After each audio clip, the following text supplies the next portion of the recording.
in the first one up. Are we going to be wrong? Are we going to be wrong at Takes by Fans? We've been doing this for 7 months, maybe even more than that, and I don't think we've been wrong once so far on the show, but we may be wrong here. We told you this story yesterday that the Panthers were clearing cap space to, quote, make a strong run for Deshaun Watson, and then we get some information yesterday saying that Panthers quarterback Teddy Bridgewater, he unfollowed his team on social media accounts, and that is a big deal, folks. That is the first sign that a player is going to either leave the team or get traded or kicked off the team. So I think we may have been wrong on this one. We were doubling down that Teddy Bridgewater was 100% going to be the Panthers quarterback going into this season. I mean, it just made sense, man. He played decent. His stats were good. He just wasn't clutch. That was the one knock. Throwing interceptions at the end of halves, at the end of the first half, and at the end of it's literally at the end of the halves,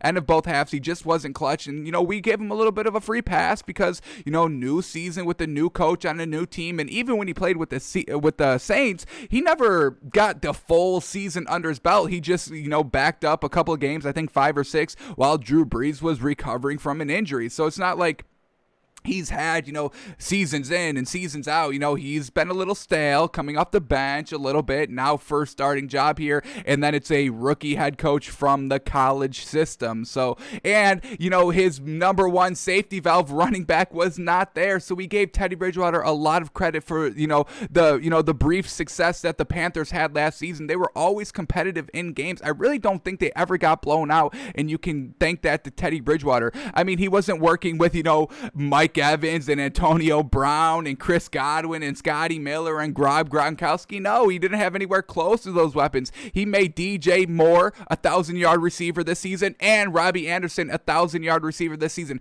He had 2 1,000-yard receivers this season. That's pretty dang good, folks. That is truly good. That's like, I think where did we leave off at the end of the season? I think it was definitely in the top 5 of wide receiver duos in the league this season. Number 1 was like Tyreek Hill and Travis Kelce. So to be in the top 5 with that group, that's pretty dang good. And now you're just going to throw him to the curb because you can get Deshaun Watson. I understand going out and getting Deshaun Watson. Don't get me wrong. I would give the Dolphins a pass to go and do that if they can do that.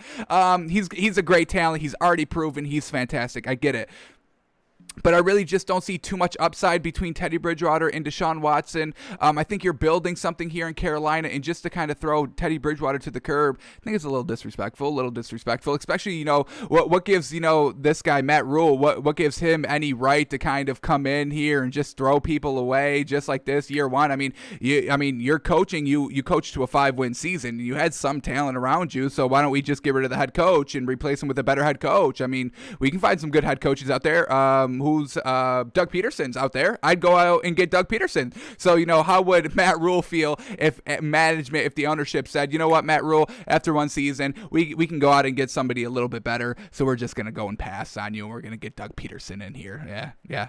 So I don't like it. I do want to see Teddy Bridgewater still play in this league. Carolina seems to be a great fit for him. Now, if he does get traded here, which is a possibility, I think if the Texans give up and trade away Deshaun Watson, I think they're going to want at least a quarterback. I know they all want picks, and I mean, they want first rounders, they want second rounders for multiple seasons for Deshaun Watson, but I also think that they are going to want the quarterback as well in that draft. So they may get Teddy Bridgewater and Deshaun Watson swap for heads up, and then, Panthers sending over some picks along with Teddy Bridgewater. So if Teddy Bridgewater goes to the Texans, that's going to be absolutely garbage for his kind of career, his legacy. It's not going to be great. He probably will flounder there because we know, the Texans organization's a mess. Now he's got another head coach, another new head coach, lack of wide receiver weapons there. So I don't know, man. I don't like it. I think Teddy Bridgewater and Matt Rule can work, but Matt Rule wants to upgrade to Deshaun Watson. So we may be wrong on this one, folks. We may be wrong, but hey, we support Teddy Bridgewater wherever he goes. And if Teddy Bridgewater, just gets cut, it just gets kind of, dropped from the Panthers, hey, go to Atlanta, baby. I want to see somebody. I want to see a dual threat quarterback, a good mobile quarterback with those wide receivers, man. Calvin Ridley and Julio Jones. Get Teddy Bridgewater. If he's not going to be a Panther, I want to see him in Atlanta next season, because I want to see Deshaun Watson in Atlanta next season, but he looks like he's going to go to the Panthers. So unfortunate here for Teddy B. Great guy, great player. Going to get a little thrown to the curb here. Unfortunate.